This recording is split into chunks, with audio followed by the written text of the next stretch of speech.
Welcome to Pi. Hi, welcome to Pi. I'm Katie Segal, and welcome to People, Influences, and Experiences. I almost forgot. And we're in our house. And who are you? I'm your partner. That's right, Kurt Sutter. And we usually begin by just checking in. And how was your week? My week was, I don't do well with change. It's one of the qualities of my. It's one of the things I work on in recovery is that I don't really do great with change. And it's been a week of change, so it's been a little fluxy. How about you, Kurt? I've had a pretty, I've had a week of change as well, and I'm going to bend that into a door opening. Okay, I love that. How about that? That's a long ways coming, and more to be revealed. That's right. Ooh, good for you. I know you are a changed man. No holes, no punched holes in the wall. No punched holes in the wall. Everything's but it's better. Its houses are always too nice to punch. That's what I've learned over the years. And our guest today is my friend and mentor, Mr. Shawn Ryan. Yay! How about you think I'm also Katie's friend? You are my friend too. I know him as long as you do. He was there at the beginning. Technically, you won't remember this, but I've known you longer. Known is a strong word. Oh, Should I jump in? Jump into how? Yes. How do you know me? I came into the same room with you. Yes. So I win this Playwriting Award in college, and it's the Columbia Pictures Television Comedy Playwriting Award, formerly known as the Norman Lear Award. And part of that award is I'm going to get to come to Los Angeles and get to spend 2 weeks in the writer's room of a Columbia Pictures television sitcom. And it takes a number of months for this actually to happen. But in the meantime, they sort of let me know the sitcoms that they produce. And so my parents at home back in Illinois, because I'm in Vermont working after college at this point, I tell them about these shows, and my mom starts recording all the shows. Right? So, and then she's like... VHS. Yeah, VHS. And she's like, have you seen this show, Married with Children? Have you seen this show? And my mom was that one to be offended. She thought it was amazing. Oh. She just thought like there's not another show like this. And she started telling me this. And this was one of the shows that maybe I went up. I believe others were like, Who's the Boss? Right. I ended up on My Two Dads. I remember that. Right. That part. But anyway, so when I'm there, I say, would it be possible to see any of these other shows? I'm spending all this time on My Two Dads, but would it be possible? And so both on Who's the Boss and on Married with Children, I got to go watch rehearsals. And I'm just like this silent kind of thing. And now I'd seen the number of episodes of Married with Children, I had loved it. And so we didn't technically, I think maybe, hey, this is Shawn Ryan, he's blah, blah, blah. But I got to watch you guys rehearse. Wow. An episode of Married with Children. This would have been in January, I think, of 1990. Yeah. On the Sunset Gower. 4 years in. Yeah, 3 years in. Oh, I think it was probably our third season.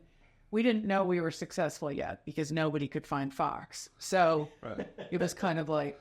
But I remember being very starstruck, and you were one of the first, and Ed, and, because of the show, the cast, that was one of my first kind of in the same room with TV stars. Oh, that's so great. What a good story. And then the other quick stories, I did the same thing at Who's the Boss.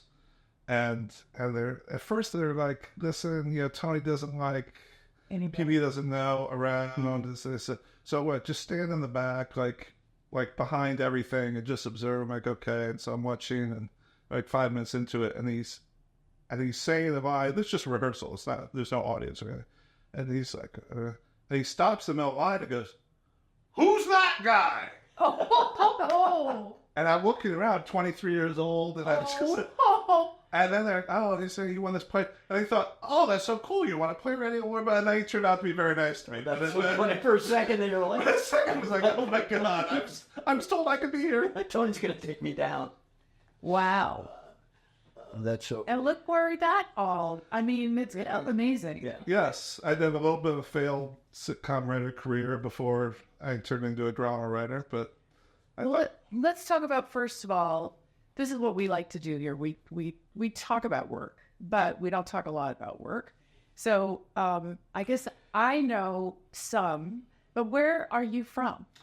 was born and raised in Rockford, Illinois, which is no longer the second largest city in Illinois, but was the second largest city in Illinois. What else? I think Naperville. Naperville. Eclipsed it. Really? Yeah. I used to know Either that or Aurora. It's one of those two. And so we were the second city of the second city, I always called it. Right. And it, routinely growing up, Money Magazine would name us one of the 10 worst cities in America to live in.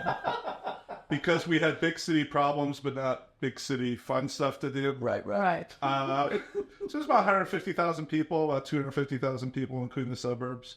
I just thought it was this idyllic place to grow up. I, rode my 10-speed all over town. Nice. And everything. I was just a very active kid. I always wanted to be doing something. Brothers, sisters? I had a younger brother, 3.5 years younger, 4 years behind in school. So while I was a freshman in college, he was a freshman in high school. And I just wanted to do everything. I could be easily bored my parents halfway complained that, like, when I would ride with them places, I wouldn't talk to them. I was always reading a book. I'm very glad that I missed out on this age of having handheld devices. Because I really just read everything. Loved mysteries, loved classic literature. And I just couldn't believe that, like, people said this was an awful place to grow up in. And Dad and Mom, I think I know your mom's a teacher, yes? Yeah, she was a public school teacher who felt that the public schools weren't good enough for her two sons. So, at least the middle and upper school. She at the elementary school. So I transferred from public school in 6th grade to going to the one college prep school in Rutherford. Oh, I didn't know that. Yeah, in 7th grade. And so I spent from 7th grade to 12th grade at a school called Keith.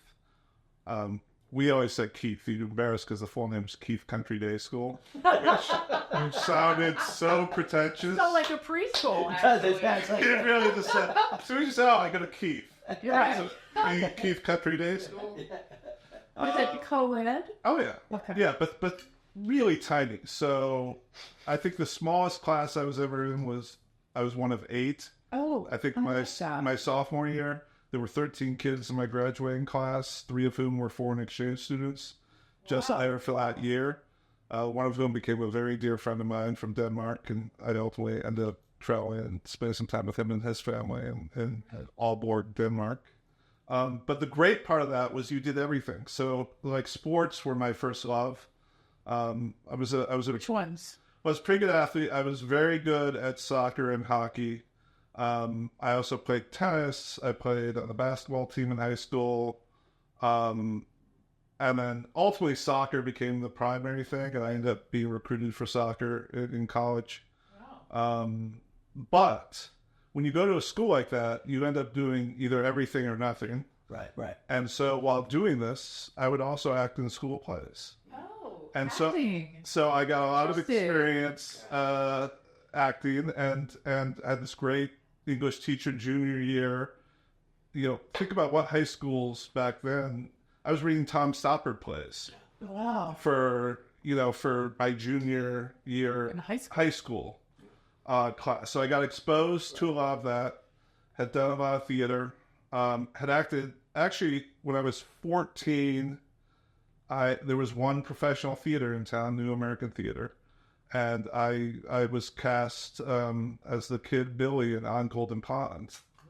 And I did like 35 performances of that during soccer season. So I'd be running from games to the theater. In fact, there was one soccer game I had to miss because it conflicted with a show. I was really bummed about that. Is it like a Thursday through Sunday run kind of a thing? Or I think it was every day, but Mondays and Tuesdays. Oh, wow. So it was like a full-on... I think it was 6 shows a week. I think we did 2 shows on Sundays, or maybe 2 shows on Saturday. It's been a long time, but so I'd been exposed a lot to theater, and so... And you liked it? Yeah, like that. I ended up not being a particularly great actor. I mean, I was a fine high school actor and like an okay college actor because I still did Did you in college too? Yeah. Great. I know you did some in college. I didn't realize you started We started middle school, really, at this school. Yeah. So, okay. So, you do that when you're in high school, and then it's time to go to college. So, how does that decision get made? And you got in on a soccer coach? Well, it was Division III, so I get a soccer scholarship. Right. But I was recruited, and then the coaches can sort of tell admissions, hey, this is a kid we'd like to have. Oh, I got you. So you got. Are you doing both then in college too? Soccer and theater? Yeah, so what happened was, so I was a scholarship kid. It just technically wasn't an athletic scholarship. You know, I remember my parents marched me to this bank like, hey, sign here. You're taking out a loan. In your name. I'm like, okay, I owe $6,000 to somebody. Wow. So I got recruited to play soccer. I was going to be an economics major because I was always better with numbers than with words. But they made you have a concentration, which is the equivalent of a minor, right? And I was thinking, well, soccer takes up like 4 hours of my day every day, because soccer's a fall sport. So like I showed up a week before most freshmen did. Right. And I was doing 2-a-days. And then, if you think about academically starting college, it's all tough, but think about, okay, well now from about 3:30 to 7:30, 5 days a week, you're just doing practice, and 1 or 2 days a week you're traveling 3, 4, 5 hours to some other college to play games. So I was like, I'd like to find a concentration that isn't an academic grind. Mm-hmm. And I thought, well, maybe I'll take some theater courses. And maybe I'll, that's work. Right. But it's a different kind of work, and it uses a different side of my brain. So I took an acting class that first semester, and the second semester I took this class. I can't remember the title, but the idea was we're going to teach all aspects of theater. From set design to direction to all this sort of stuff. And the final project is you have to write a 5-minute scene that other kids from the class will, with sides in their hands, will read and perform. Get a fee will sort of do this. So I acted in a couple of those people's things. And I wrote this 5-minute scene that I thought, well, my buddies on my hall where I live will think this is funny, but nobody else will get it, and nobody else will think it's funny. And we did it. It was my very last class of my freshman year. I'm 18 years old. And I'm walking out of class, and I'm flying back to Illinois the next day. And the professor, who was a published playwright, he performed in New York stuff, Doug Anderson was his name, he said, Shawn, come back here for a second. Come back, and the last one left, he goes, your scene was really good, and I think you have a talent for this. And I'm teaching a playwriting class next year. I really think you should take it. Wow. I was like, oh. And then I found out when the class was, and it conflicted with soccer practice, and so I said I can't do it. Oh, wow. But then I went home, and I thought a couple of things. One, I thought, well, how often does somebody who would know about a particular field, go out of their way to tell you that, you might have a talent for this? So that was one. I said, I shouldn't just push that aside so easily. And two, I am not the star soccer player on this team. There's not a future. I was on varsity myself in the sophomore year, but I was, so I was like, I called up the soccer coach who was new. We got a new soccer coach that year. I said, hey, listen, I'm on a soccer team, but, and he quickly reminded me, this is Division III soccer. This is not Division I football. Yeah. Go take your class and you can show up to practice. That's a good coach. Yeah. Right. And so I took the playwriting class. I wrote my first play, this 1-act play.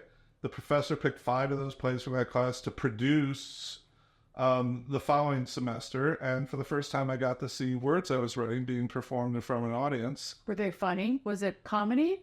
It was. There were 2 playwrights I loved back then, Tom Stopper and David Mamet. Mm-hmm. And this was my complete, trying to steal and mishmash both of those. How can you, shove David Mamet and Tom Stopper together? add 5% of my own original stuff. Esoteric dystopia. And so, yeah, it was slightly absurdist. Yeah. But people laughed. The school newspaper, the critic for the school newspaper, who now has become one of the leading book critics from the New York Times, the guy by the name of Blake Garner, wrote a very nice review of the play. And I ended up quitting the soccer team and changing my major. And the next, my junior year, I wrote a thesis full-length play, and that was the play that eventually won the Playwriting Award in the American College Theater Festival. So best play in New England and best comedy play in the country. Do you ever think about where that comes from? Like why you had that particular talent? Do you think it was the exposure to reading so much as a kid? And, it's interesting how that would... Yeah, because it wasn't... to get there. I mean, you were raised in an academic and a sensitive household, but it wasn't like a... But like I said earlier, I'm much more of a math kid than a word kid. My math SATs were 200 points higher in math than they were in verbal. Huh. And where does it come from? I was accused by my parents oftentimes of watching too much TV, right? As a kid. Imaginary worlds. I don't know what makes somebody talented as a singer. Right. Like you are. What makes somebody talented as an athlete? I don't know. I just realized when I started doing it that I had a facility for dialogue. I had to learn structure. Mm-hmm. My structure wasn't anything special, for a number of years. I had to, learn some of the basic tenets of drama. Right. And everything, and, finding the right conflicts and finding the right, therefores and buts that lead to the next scenes. So I did a lot of writing and exploring as a writer when I came out here. It took me, 5-6 years before I started getting work. Now, were your parents supportive? How our kids want to be in the theater and the thing and thing? So my mother was a union public school teacher. I have a very early memory of walking the picket lines with her when the teachers were on strike when I was probably like 7 or 8. My father was a CPA accountant who voted Republican. They would go to the polls and cancel each other's votes every time. And he was much more practical. Now, when I say I changed my major, what I really mean is I went from being a pure economics major to becoming a joint economics and theater major. So I was still getting an econ degree. Right. And what made a big difference was winning these awards. Yeah. I think they were like, some studios like flying you out to Los Angeles to, because they think you wrote some play that's interesting. Like, that's not nothing. No, and they knew that I had a love for it. I think cut to 3, 4, 5 years later when I'm still not working as a writer and occasionally they've got to mail me a check for $500 to get through the month, that maybe they were having some doubts. Right. But then I started getting some work. And because it's so far-fetched when you think about people in other parts of the country and we have these aspirations to do this thing that just seems impossible. From Rockford, Illinois, it seemed impossible. How could that ever happen? That would happen. I grew up here, so I had some sort of false idea that it could happen for anybody. And but I always think that's interesting that parents must just scratch their heads and wonder. One of the processes, because I've lost my father almost 10 years ago now, and when I started making these shows, he loved coming to the sets. Oh my God, I met your dad. I'm sure I did meet your dad. Yeah. Yes. He loved coming to the sets and watching and, hey, I'm Shawn's dad. And we shake hands and take the pictures and everything. And he ultimately ended up, really extraordinarily proud of me. And what more can you want for parents who really gave you a really wonderful childhood and really supported you throughout the years than to feel like you lived up to their expectations. Right. So how does it translate the way you grew up? This is just part of our podcast. Yeah. Your parenting styles. Like, I know you have the 2 kids. Right. Are they showing I'm sure you're a completely supportive parent, as we, our generation of parenting almost to a fault, like they could do no wrong. So what do you think you took from your childhood that you now ground yourself in your parenting? And what don't you do? Yeah, what don't you do? Right. That was sort of perhaps. Well, first of all, I have to say that I married well, and that I've got a really tremendous wife in Kathy, who is really just the best mother, to our kids I could ask for, and with the work schedule I have, a lot falls on her. So I don't want to act as if like, well, here's my parenting expertise. Kathy goes along with it. So I just want to start there. Man, I get emotional talking about my kids. I was playing golf the other day. I've just picked that up in the last few years, just as like a sport I can do in my old age with my knees and everything. And I forget the conversation. I was playing with a couple strangers, and I forget where the conversation led. And somebody's like, "Oh, yeah, I hate rich kids." And I was like, "I did too until I had two of them."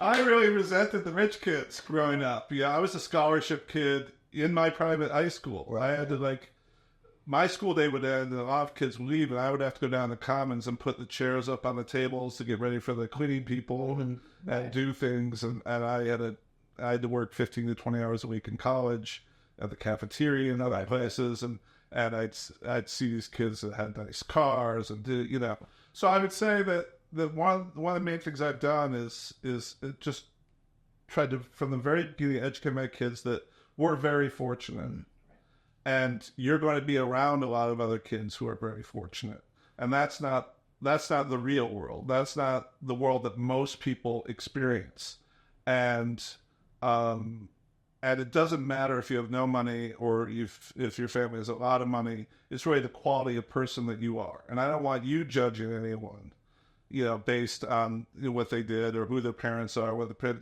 Everyone deserves their own opportunity to get evaluated as a person based on their actions and their beliefs. And you be a good friend to people, and you'll find the friendship comes back your way. So I've always tried to, you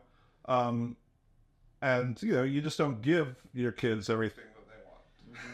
It's that hard, isn't it? I totally agree. I completely agree. It sounds like good Midwestern values is really what that sounds like to me. Try it, and how long can you prevent them from having a phone? It's probably harder now. Back then, my kids are in their 20s now, but back then, my wife and I decided the age was 12. Right. If I had kids today, I'd maybe say 14 or something. Yeah. But a lot of their friends had phones before they had phones. Yes. Right. Ours too, actually. Yeah. Ours too. Yeah. And so, you just try to teach them right or wrong. Right. And you try to, here's one thing I'll say for both my kids, and talk to a lot of people, it's very unusual. They both very academically minded, and without a lot of push from us. I don't recall ever once in high school for either my son or my daughter having to say to them, "Do your homework." Wow. They did it on their own. They were surrounded in friend groups for whom, working hard from home too. Yeah. The work ethic, which as what you guys do for a living, the work ethic is mandatory. You have to know once you commit to something, But teach them also that the work ethic comes easier if you find something you love. Totally. Because work ethic is tough if you hate doing it. That's right. So they must have enjoyed. Yes. Now, I will say that I'm proud that neither kid is pursuing working in the industry. We have one that looks like we're. I think we're going to be. We're very excited about science major. I know.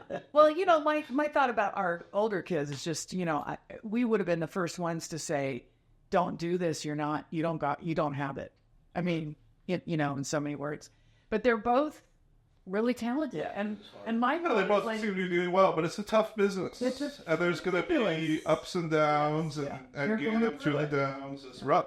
It's really rough, but. The flip side of that is one of the greatest pleasures of my life has been able to be an artist to be able to do that. So it's weird to discourage it, you know, when you see them doing a high school play or doing a college play and they're really good in there.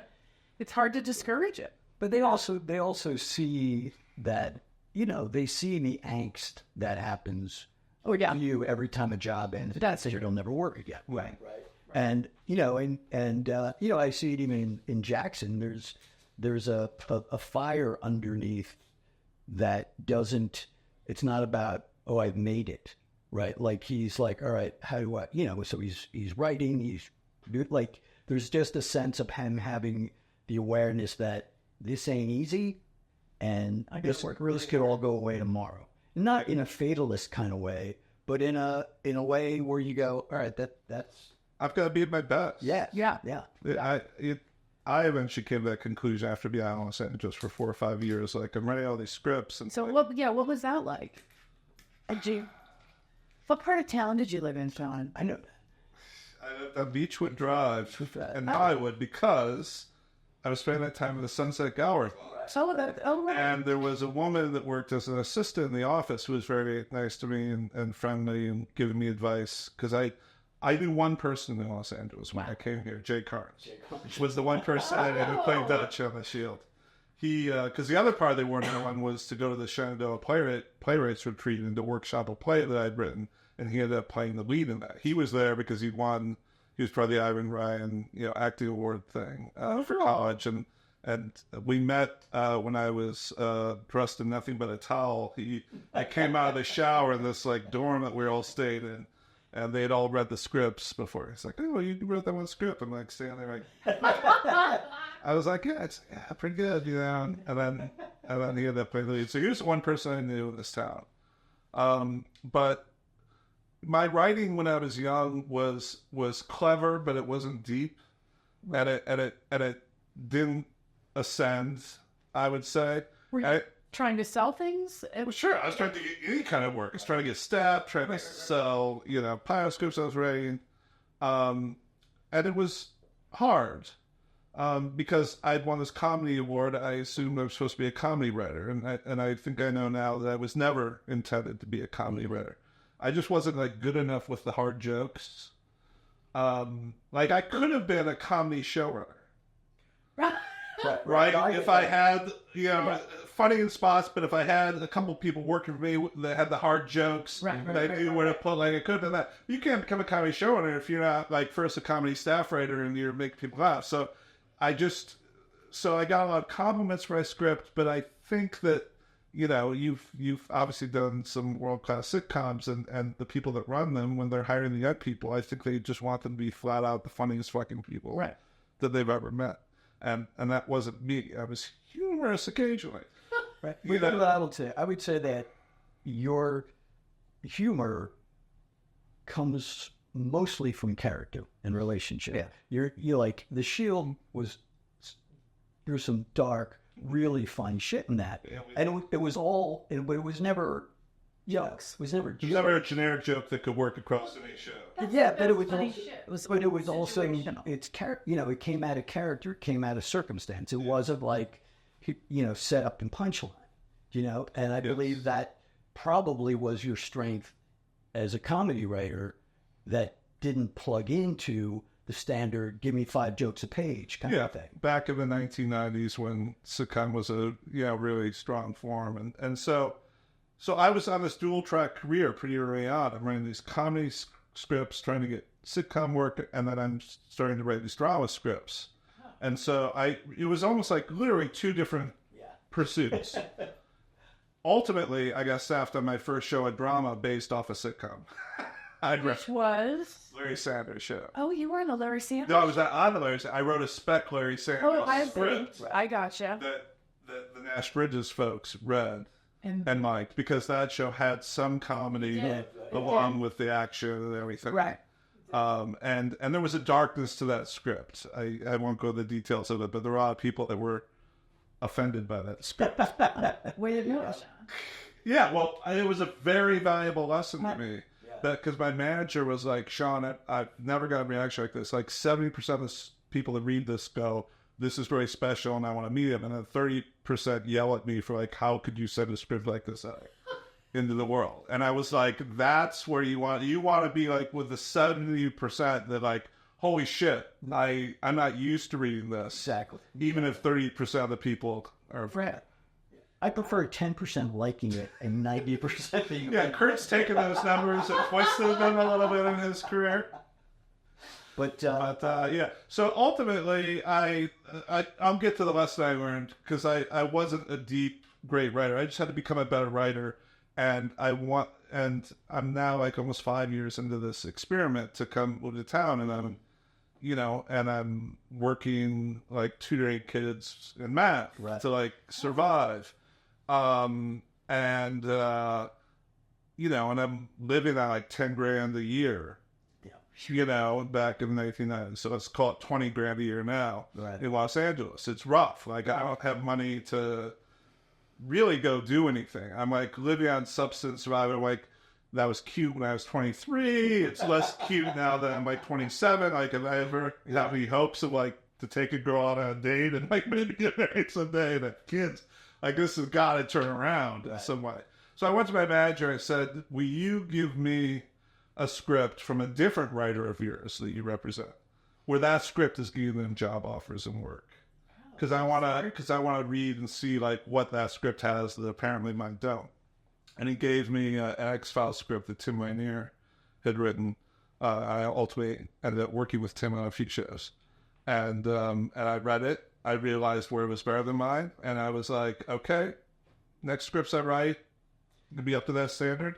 And I wrote a spec NYPD Blue and a spec Larry Sanders, and those two scripts suddenly got me job offers, and I started doing freelance stuff, and I led to the Nash Bridges thing. I guess I'm Tim's script were a little dark. He was trying to work in network TV back then, so kind of like your West Wing script that I read. That wasn't nearly as dark as Sue learned was inside you. This completely explains stuff to me in terms of the two of you, because I met Kurt just when he'd gotten the job on the Shield, and I know the story of his trying to get in the door, and that was great that you read that West Wing script and gave him a shot, so. Did he ever tell you what I wrote? Because I would write notes, because you're reading all these scripts from all these writers. Right.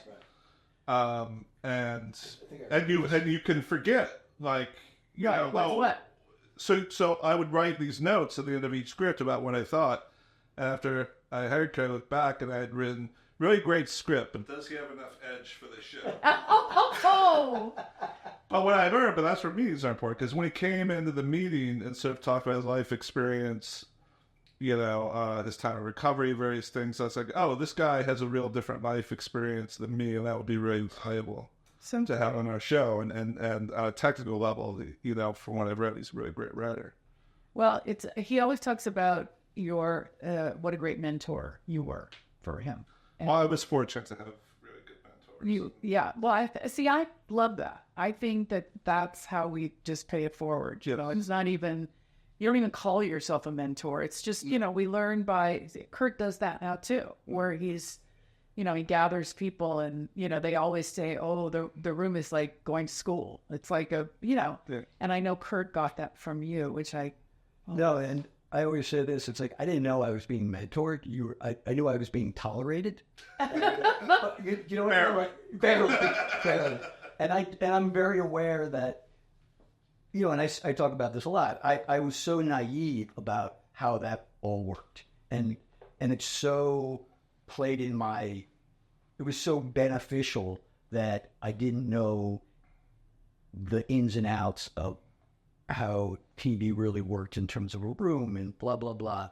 And the story is that, Scott Rosenbaum, Skeeter, was the other staff writer. And Scott had been the staff writer before, and apparently... Like on a sitcom. On a sitcom, and I guess a lot of times you have dueling staff writers to see who gets bumped up, and so it's very competitive. Skeeter was super competitive. I was like, what the fuck's up with this guy? Like, it was, I'm like, we're like, and it was just, I was like, all right, calm down, dude. And, but then I just, I loved the world. Every insane pitch that my agents were like, no, don't go in anywhere with that. I got to use on the shoot, And I remember this so specifically that I was so naive that it was a 7-year contract or a 7-year option. And I thought, oh, the show goes on for 7 years. I have a job, right?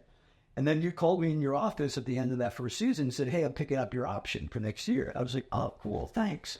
And then I walked back and I called my agent and I goes, what did that mean? He goes, well, they have to pick up your option. You're not guaranteed. Yeah, not guaranteed. I was like, oh. And then suddenly the whole season made sense. It was Cedar. Did they sign you to a 7-year option? Because usually it's only 3 or 4 years. No, it was 7 years, I remember. The FX was doing things different back then, I guess. And we picked up both of them. Oh, yeah. Oh, yeah. And Glenn was there. That was a great room from what It was. Listen, it was a really... I have to say, because the very first room I was in Nash Bridges was all men. And in 1997. And the very first season of The Shield was all men. Yeah. And it took me learning, well, wait a second, what am I missing here by not having, a different group of people? We were solely able to sort of get the female staff up. But that's still a slight embarrassment to me, even though it wasn't really on the radar of a lot of people then. It's still a slight embarrassment to me that first staff was all men. And that it took me as long as it did to sort of realize, hey, having some diversity of thought, experience, gender, race, and everything is really additive to a show. Mm-hmm. See, but that to me all ties into the way you grew up. It's like consistently being curious, consistently wanting to know what I could do better. All right, I'm going to read this other guy's script and then I'm going to get better. So, what we do is really experiential, but some people don't do that. They just they stay where they are. I think it's allowed me to survive as the world and the business has changed. Yeah. I get stuck into ways that were stuck in the 90s. Right. I've been able to adapt, but as things have changed. Okay, so let's talk about this. Let's talk about when he met me. What happened then in the room? Did he tell you guys?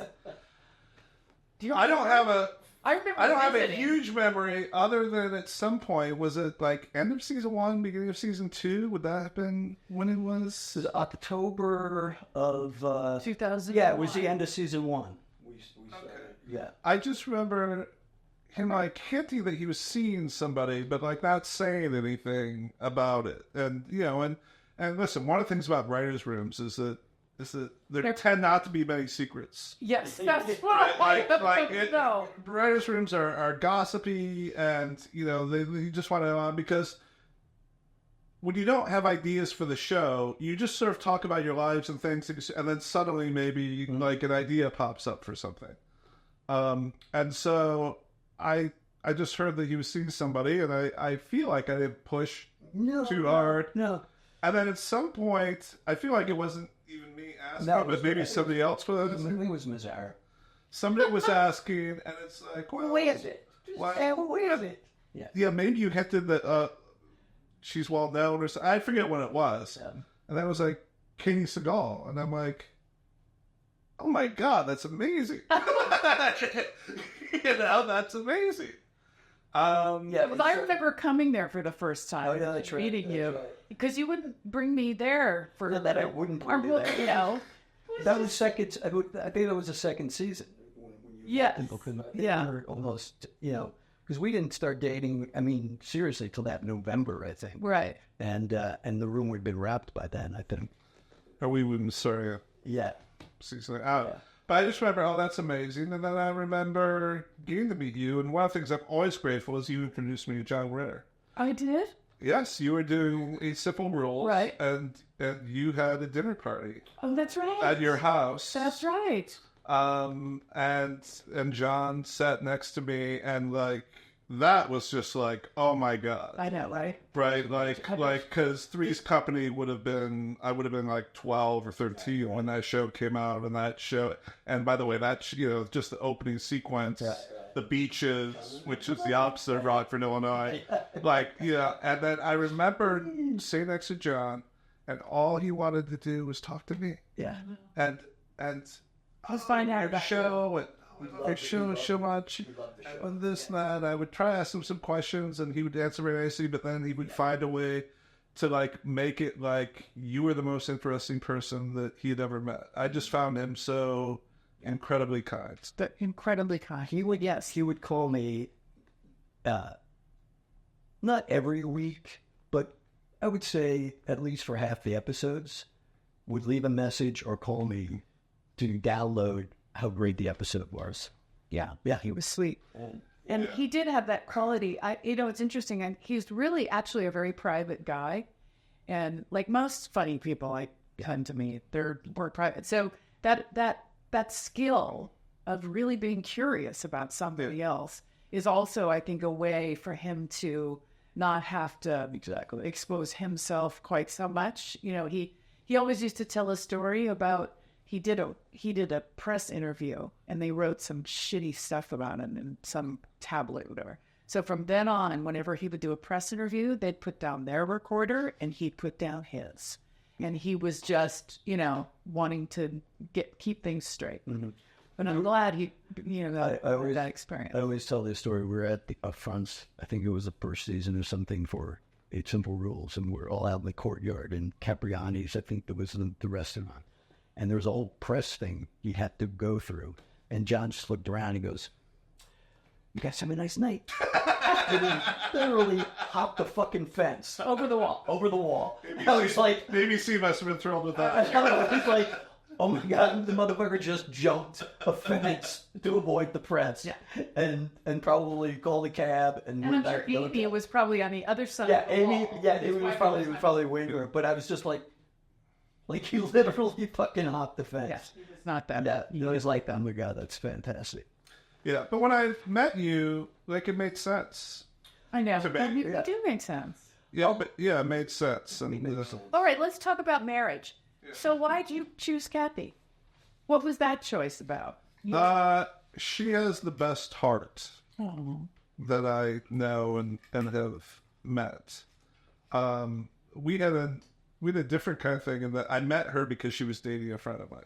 Oh, that's right. I remember this story. And I always then say it's not as salacious as it sounds. No, but because we were all in this friend group, and we all wanted to break into the industry. As actors or as directors. I was the one writer in the group, and I had this friend Frederick that I saw a lot. We used to play basketball together, do a thing, and then one day he showed up with his girlfriend. And so she was part of our group, and he was a friend. And I'm the kind of person that never thinks about stealing your buddy's girl. So I just didn't think of her in those terms at all. And I got to really just know her as a person. And then they broke up, and they've been broken up a couple of years. She dated some other guy in between. And we actually, the night it sort of turned for us, so the group of us all again went to go see Frederick in a play in the Simi Valley. And I ended up sitting, we all took the same car together because it was on thing. I ended up sitting next to her talking. We just started talking, and I just fell for her. It's interesting when you know somebody what you think is really well, right? And then all of a sudden you start getting these feelings. And what I learned about her that she cares deeply. There's I could tell, we started dating when we were both in our early 30s, and we both wanted the same things. We wanted family. We wanted kids. We wanted, a partner to take on life with. And she's, I get emotional talking about her too. Mm-hmm. She's, so much of what I've been able to do professionally is because she has supported me and supported our family, and held things together because,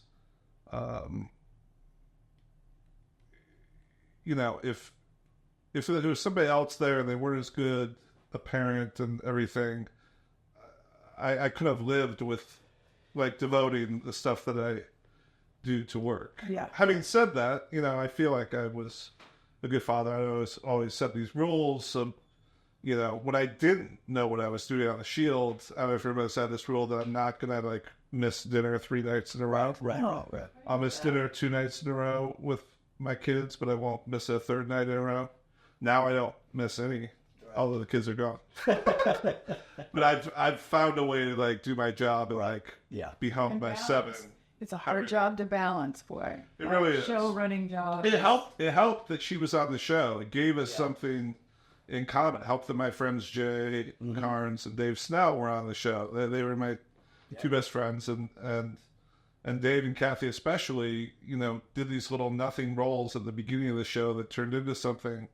But really sort of both, and I'd seen both of them in plays, and Dave had been in play of mine. I'd seen, you know, Kathy star in the play Sylvia, and so I knew that everyone was capable of it, but to be able to, like, as I was figuring out that show, to have my wife around and my 2 best friends around that we all had in common was a really fortunate thing for me. Yeah, he had me around for his first show. It did. Yeah. I know. So it is one way to sort of balance it. Yeah. You know. And I've dealt with this, Kathy, but how is it, you know, you obviously have this great career before it all. You don't have to, like, prove anything to anyone, but when you're the boss's wife. It was interesting. I mean, I did have to prove myself because I had been well known for comedy. You did a great arc for us on the Shield. Yes, I did. So that was a first of. There were a couple of jobs where I was allowed to do that. You know, your show, Lost, had me in a dramatic role. But when Kirk gave me that role, that was really, you know, it was just, I really did need that. You were able to. I was able. But I imagine there's pressures when other people, whether it's on the show or away from the show. Oh, they wouldn't talk. A lot of them wouldn't talk to me. I mean, they would talk to me. It was fine. But you could always tell, like, I don't think I was getting the inside Scooby from all the actors because, you know, I'm the boss's wife. Right. So, and they think anything they say is just going to get exactly. Yeah. So there was a little bit of that, except from Maggie and Charlie. And Maggie and Charlie were, you know, they were cool. And the rest were just a pack of girls. Well, they were definitely a motorcycle group. Yes. No, they kind of, they were high. Well, I don't want to say they were high maintenance. No, they were like their own thing, and then each, you know, it's funny whenever I would extract one and have a conversation, it would always be like I loved all those guys individually, and but some, you know, like sometimes when they all get together, it would be a lot of, you know, just way too much testosterone. Yeah, you know. In college, I always said that I liked the individual football players I met, but if you got a bunch of football players together, at like a frat party, I was just like, I can't stay there. Yeah, well, it really is true, and you know what? And as I say that, I'm sure I've been part of one of those packs in other circumstances, you know, and but it was it was just the nature of it. I have a question I like to ask, and it's interesting asking this of you because it was sort of inspired a bit out of my, you know, from creatively from leaving, you know, the Shield, going on to do Sons, and that is that, you know, we all essentially have a certain book or lore that people think we are or assume we are, that we're going to be this person when we walk into the room. And I would ask you, do you think that exists for you? And what would that be? And then the second piece of it is, you know, how much of it is real, and how much of it do you feel that you manifested or lean into or perpetuate or manipulate with or like push against? Do you know what I mean? Yeah. I would say that was an issue that I dealt with in the height of the Shield. That that because of the nature of that show and the boundary breaking of the show, the profanity of the show, the dicey situations that we showed on that show, that I would sometimes then, and then of course because of the success of the show, I'm sorry, getting introduced to a lot of people for the first time. And I would say that there was oftentimes an expectation that I would be darker and maybe a prick. Which is the opposite. Really, I wrote that Shield pilot as a reaction to having to write 3 years of Nash Bridges, where there were all these rules about how Nash always had to be a hero, and I wrote this one script just to get that on my system. And I had no idea that that would be the next 7 years of my life, and or 8 years, whatever it was.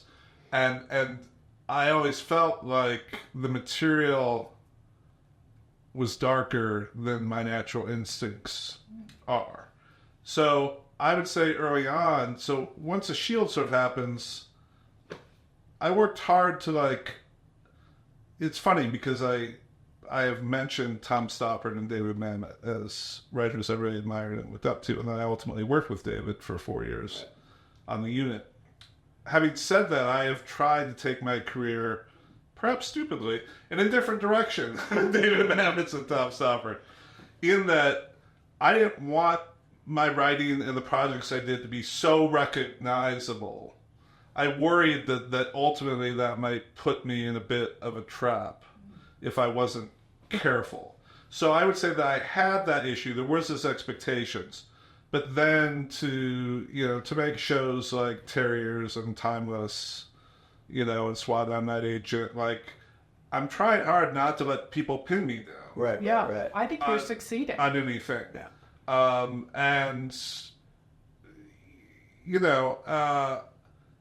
And I'm not somebody that's super comfortable with compliments generally. And so, I very quickly, if people want to kiss my ass about some show or something, very grateful, but learning from John Ritter, let's talk about you. Right. Along the lines. And so I haven't had as much of an issue with that. And ultimately, I guess I define myself far more by how I am and who I am away from the job with my friends and family than I do, with my professional life. That's great. I care a lot about my professional life. I care a lot about the shows that I make. But I also know, going back to that, when I went to my manager and said, give me a script, that somebody else says, the reason I did that was I wanted to figure out something that I could control, that I could change about my trajectory. I didn't want to blame others for the thing, right? So I know that I might do an amazing job and make a great show and people might not watch. I would say Terriers was an example of that. Really, really proud of that show. And nobody watched. Right? And the lesson I took from that was you better not define yourself by whether people watch your show and love your show. Right. If you're fortunate enough, as I was with The Shield, as I am now with The Night Agent, that the people are really responding to a show, that's great and that's gravy. But don't get a big head about it, because that audience will find a way to slap you in the face with the next thing that you do. And it's not even necessarily a commentary on the job that you did.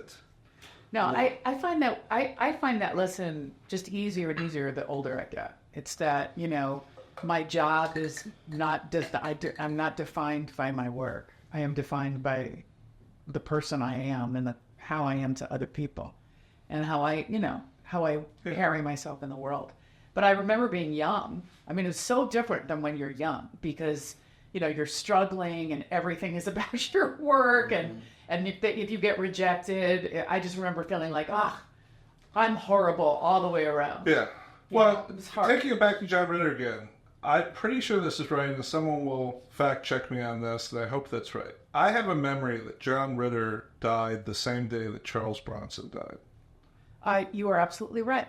You are right. And I remember remarking at the difference of reactions to their two deaths. Oh. That I guess Charles Bronson was a prick. Right. And there was very little said and very little, That's and I just right. remember the whole town having this real mourning about John. That's exactly right. And I have remembered that since the day that they both died. Wow. That has stuck with me all those years. Do you want to be a John Ritter or do you want to be a Charles Bronson? Wow. I never knew that. Sean. I never knew that. No, that's absolutely true. Yeah. There was nothing really for Charles Bronson. It was, yeah. Yeah. And listen, I'm sure there were people that loved him. I'm sure there were people that were nice to him, but he did not have the reputation that John had. John and I'm making these shows, but and it's something I've spent a lot of time lately thinking about is like, okay, the show's going to turn out how the show's going to turn out, and I can't control that. But I can control a lot of what the process is going to be like for people. I can control what the writer's room is going to be. I can control whether the set's going to be a safe place, for people to, express their opinions and not be, verbally harassed or sexually harassed. And so that's where I put my focus on is process. So out of the results, which is... Well, the results will come, and I've come to believe that the better the process, the better the results. Right. I agree. But not assuming that the results will be what they will be. I mean, right? Yeah, we'll see. It's show business. It's interesting in this, after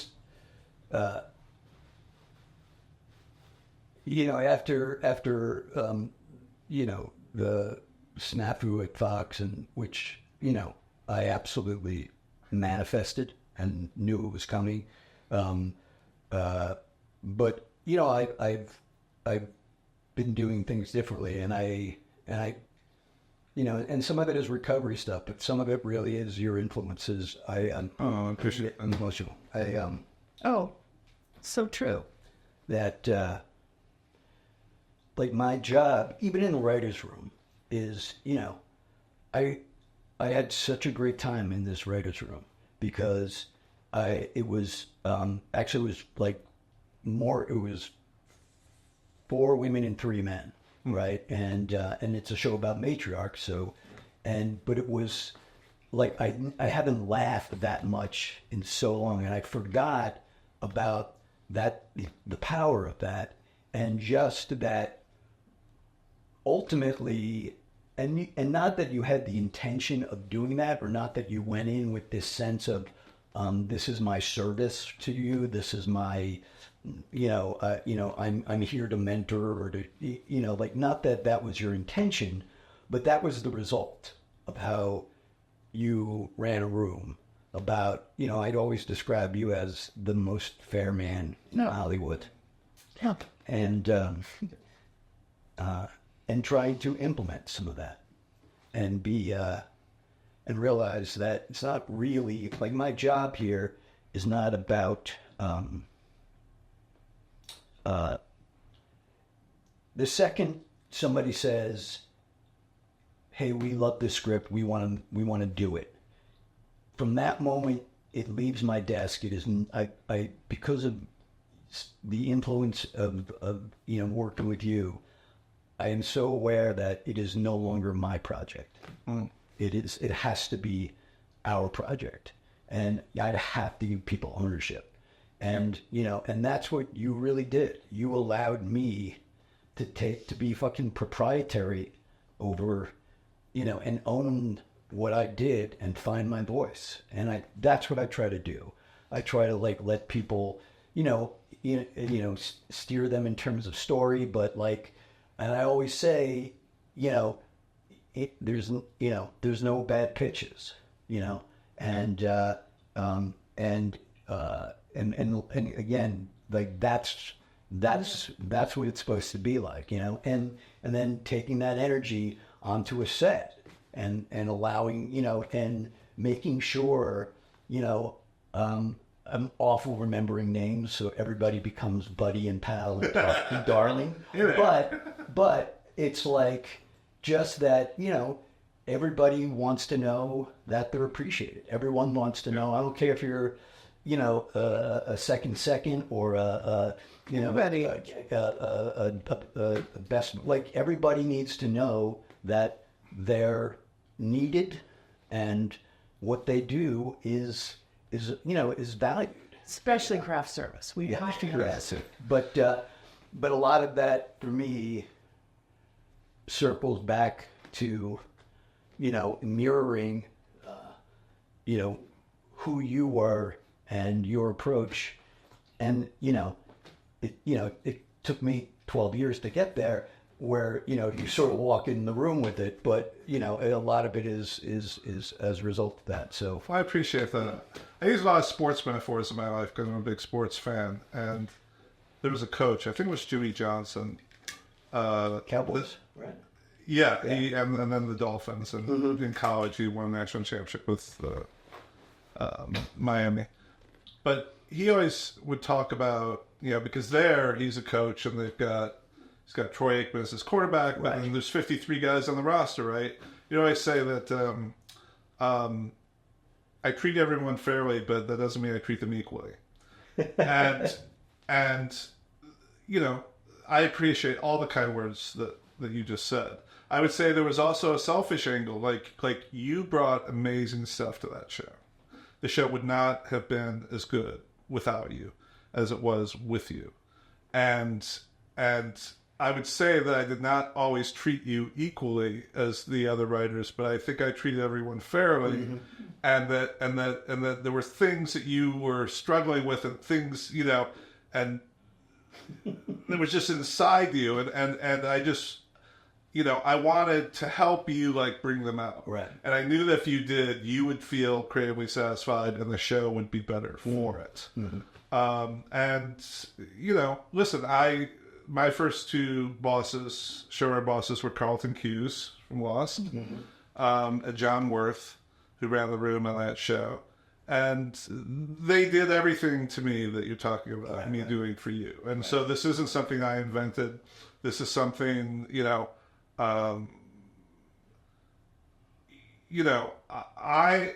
there's all sorts of people that work in Hollywood. Right. I don't have damaged people that work in Hollywood. I'm the example of what can happen if you have supportive parents. If you have a supportive professor that says, hey, you have a talent for this. Right. If you have supportive first bosses like I did with Carlton and John, that you can be molded into something that can hopefully pass on good in this industry, in this world.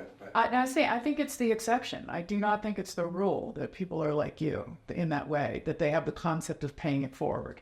It's like somebody did this. Well, it's a very competitive It is really world, and I was fortunate with that early success of The Shield not to I haven't worried about making a living since the start of that show. I haven't been in that position where it's like it's me or that motherfucker. Right.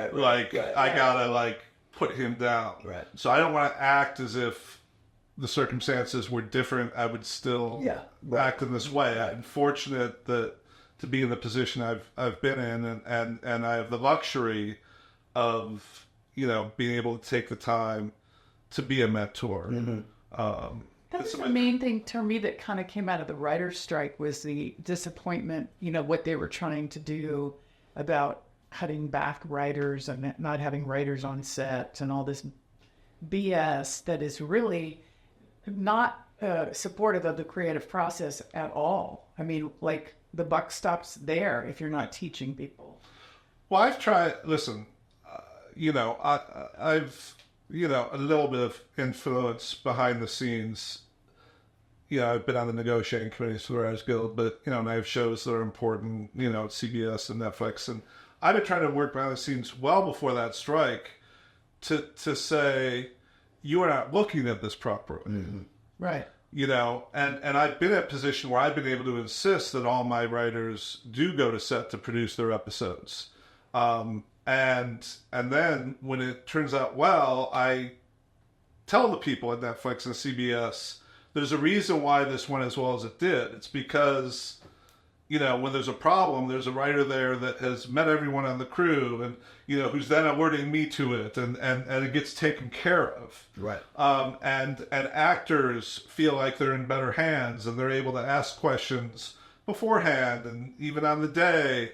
And directors who need to be reminded occasionally, hey, I know you're focused on your episode, but 3 episodes from now, this needs to happen. And therefore, this scene needs to make sure to set that up properly.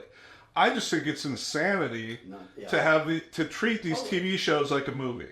A movie can have one person in charge, the director, who sort of oversees every stage. But in an ongoing TV show where you're prepping, like we block shoot, right? Like you're prepping 2 episodes as you shoot 2 episodes, as you are editing 2 episodes, as you are casting. It's insanity to just assume that this big beast, that this $100 million company that you're overseeing is just going to sort of run smoothly without. I just make the case all the time to these people that having these writers, extending these writers, having these writers prep and produce their episodes, being able to, first of all, it's creating the showrunners of the future.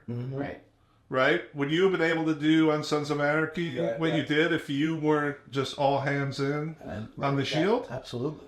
But there's, you just worry, are there people out there that are looking out for the overall health of this business long term? Or are we trying to go from quarter to quarter here? I absolutely agree with you. And I always bring it back to the Brandon Tartikoffs of the world, sort of like those people that were in those positions at networks that also agreed with what you're just saying right now. And I think there's still people that agree, but there's a lot of corporate pressure on them.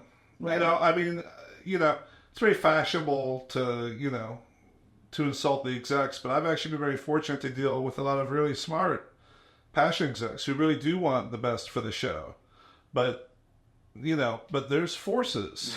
Right. Coming down that put pressure on all of us.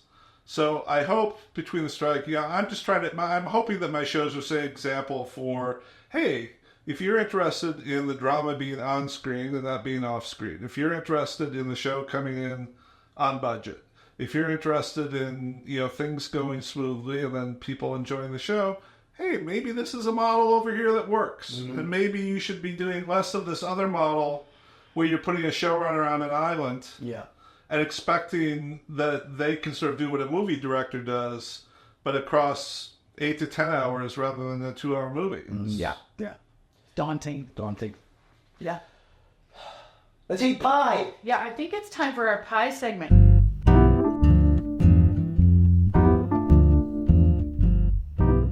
What we discussed at this point. Well, first, why this? Why this is your favorite pie? Right.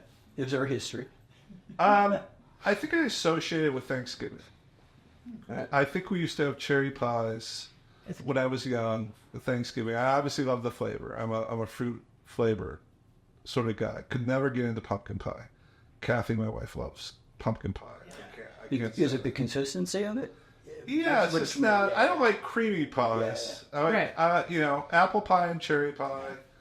Did Mom make those? Was your mama? Well, buying it frozen and sticking it in the oven. Yes, she made them. Right. Got it. And listen, I don't mean to denigrate her. No. But I was of the TV dinner age. Yeah. Oh, I had my fair share of TV dinners. Yeah, me too. Do you remember the little boxes of cereal? Oh, yeah. That you could open up and then just put your milk into the Yes. Yeah. Oh my God. Yeah. And Sara Lee coffee cakes. And then I was also of the age when you'd have these little Hostess cherry pies in the wrappers that you'd bring to school with you. I remember on occasion there'd be a cherry or apple pastry for breakfast in the writer's room. So I'm trying to lose weight. I've been for years. I can point to one instance in the Shield that was like the worst thing in the world for me. If we can remember for a second our good friend Scott Brazil, who died of ALS during season 6 of the show. He was our line producer and our producer-director. I remember being in the editing room, season 1, like the 3rd or 4th episode, and he was in there to check out what we were doing. I remember going, oh man,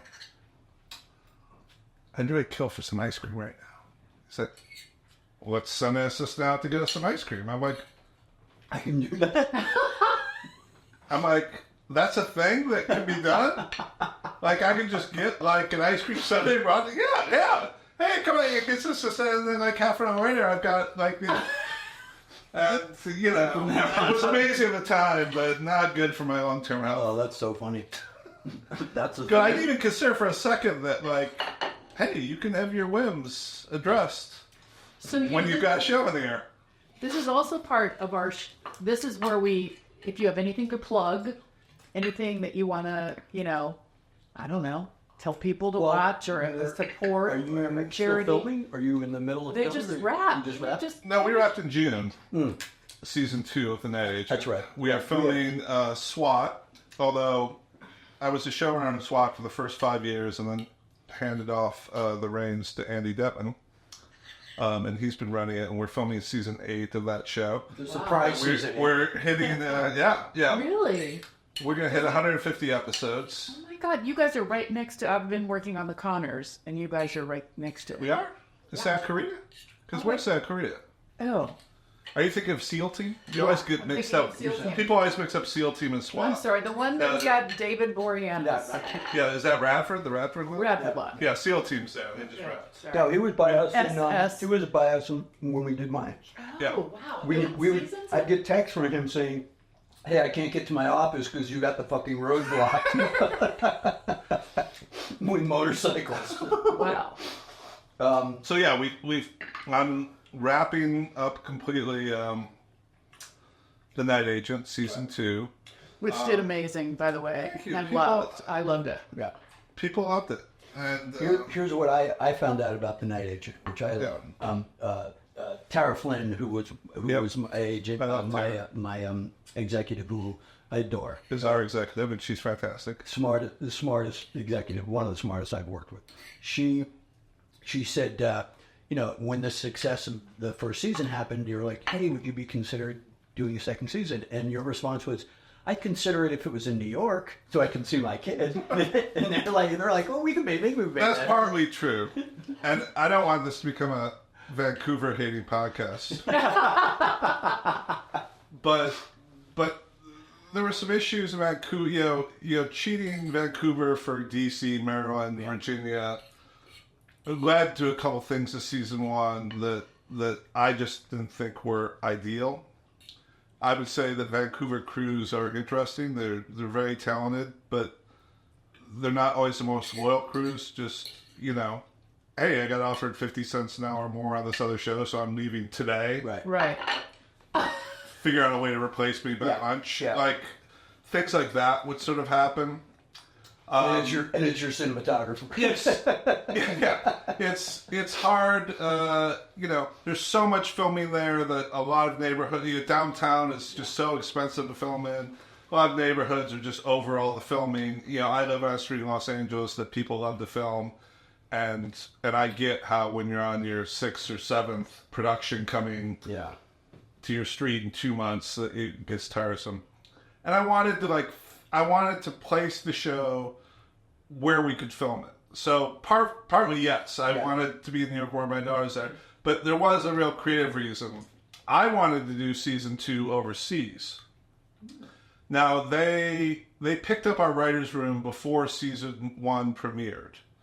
And at that time, Tara told me, we think this show is going to over-index in North America, and we prefer... What does that mean, over-index? It means that more heavy viewership in North America than globally. Gotcha. And so the message that she was transmitting to me on behalf of Netflix was, we prefer if you kept the action in North America rather than going over to Europe to film season 2. Now, it turned out that this show over-indexed everywhere. Wow. And so that was an issue, but we started writing before it premiered and they knew that.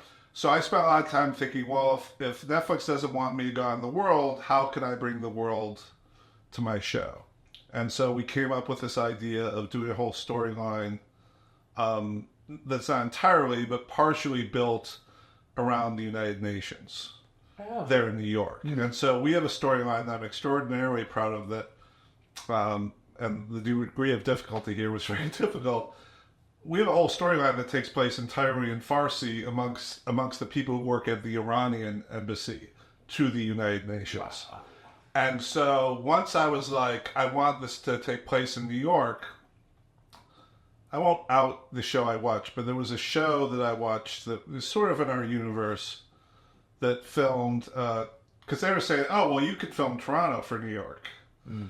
And I watched the show. People might be able to figure it out based on these clues, but I won't out it. I watched a show that was in our genre that did that. They filmed Toronto for New York. And all I could see was the narrowness of the camera to not sort of show everything. And it just terrified me. And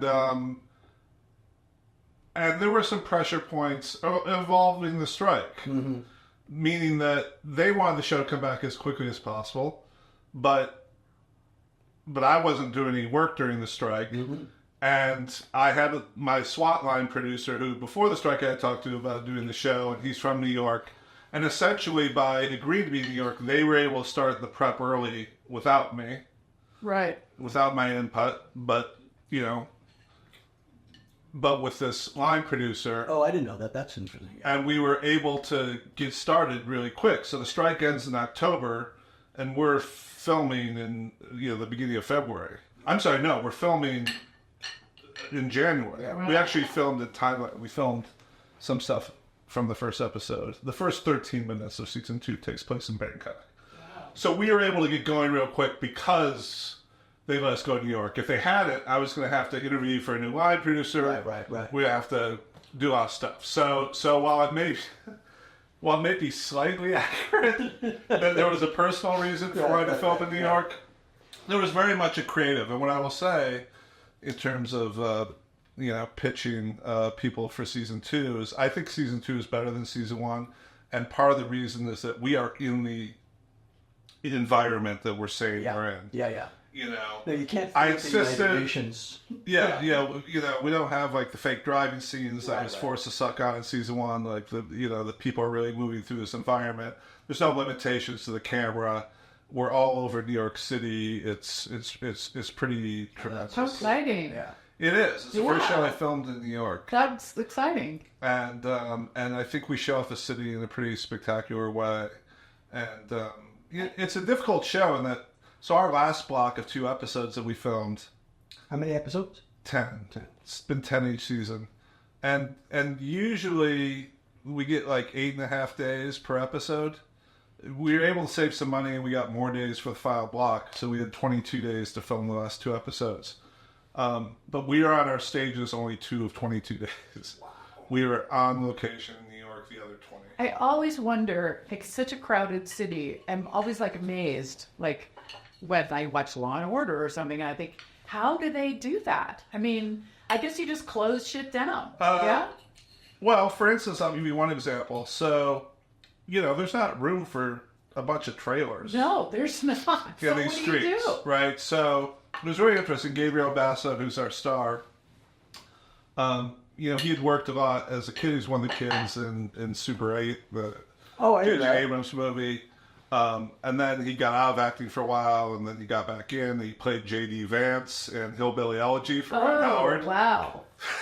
That's but he was sort of new and not necessarily the most recognizable person to people. When we were filming in Vancouver season 1, I'd be out in the streets of Vancouver with him. And so what you do is you don't have trailers for the actors. You find what the nearest hotel is to where you're filming, and you get each of them a hotel room.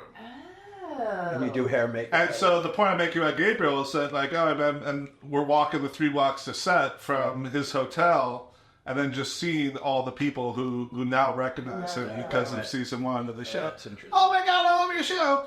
And of course, what I love is I'm standing right next to him and nobody knows me, which is exactly how I want to live my life. I don't want people going, oh, you're in the show, we're going to listen to that. Right. So. That's interesting. Yeah, that makes complete sense because there's no. Yeah, you can't park trailers. Or I guess you're not using any big, techno rigs or, You got in Staten Island. What's that? You do that in Staten Island. Yeah. No.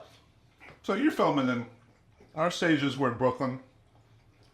At the Navy Yard there?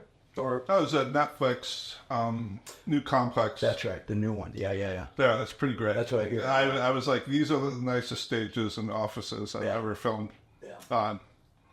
But you're filming Queens, you're filming Brooklyn, Right. a little bit in New Jersey. So, And you're and we'll be back there. and you're in the same town as your daughter. 7 blocks away. Well, that's the other thing. Like, living in a hotel, you must be so used to this, but, like, it's not the life for me. So when I was up in Vancouver during season 1, I had one stretch where I was there, like, 5.5 weeks in a hotel room. Very nice hotel room. I paid extra to get, like, a bigger, room than the one I was assigned. And even then, like, there's something soul-sucking about it. And so we have an apartment, Kath and I, that we bought a few years ago, that's 7 blocks from where our daughter lives.